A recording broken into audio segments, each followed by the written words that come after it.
لا حول ولا قوت الا باللہ العلی العظیم۔ یہ صرف ایک جملہ نہیں، یہ ریالٹی کا فائنل لا ہے۔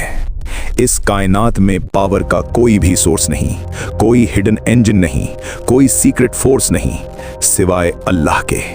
نہ کسی پیر کے ہاتھ میں طاقت ہے، نہ کسی سینٹ کے پاس کنٹرول ہے، نہ کسی قبر میں قوت ہے، نہ کسی آئیڈل میں جان ہے، نہ کسی پلانٹ کا اپنا اختیار ہے، نہ کسی انسان کے ہاتھ میں اپنی قسمت ہے۔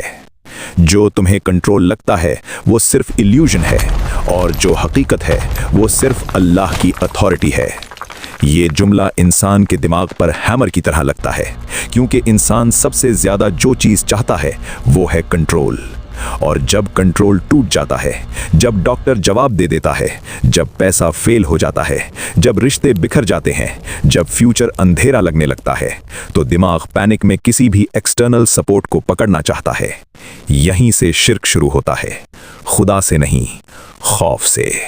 فلسفی ایک کولڈ ٹروتھ بتاتی ہے، اگر ایبسلیوٹ پاور ایک سے زیادہ ہو جائے تو سسٹم سروائیو نہیں کرتا۔ دو کنگز سول وار، دو ٹروتھس کنفیوژن، دو گاڈز یونیورس کا کولیپس۔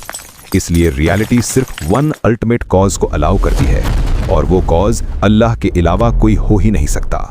جب بندہ اللہ کے ہوتے ہوئے کسی اور سے مانگتا ہے، کسی اور سے ڈرتا ہے، کسی اور کے آگے جھکتا ہے، قرآن اس کو شوگر کوٹ نہیں کرتا، ایک ہی لفظ بولتا ہے، شرک۔ اور یہ وارننگ ہلکی نہیں ہے، یہ وہ لائن ہے جس کے بعد کچھ نہیں بچتا۔ بے شک اللہ شرک کو معاف نہیں کرتا۔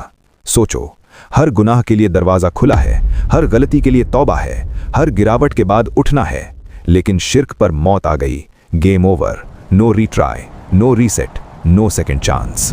اس لیے قرآن کہتا ہے، شرک سب سے بڑا ظلم ہے۔ ظلم صرف خون بہانا نہیں ہوتا، ظلم یہ بھی ہوتا ہے کہ جو حق صرف اللہ کا ہے وہ کسی اور کو دے دیا جائے۔ شرک کے 3 چہرے ہیں اور تینوں خطرناک ہیں۔ اگر اس ویڈیو کا پارٹ 2 دیکھنا ہے تو YouTube چینل ٹروتھ امنگ دی سٹارز پر جاؤ، سبسکرائب کرو اور بیل آئیکن دباؤ۔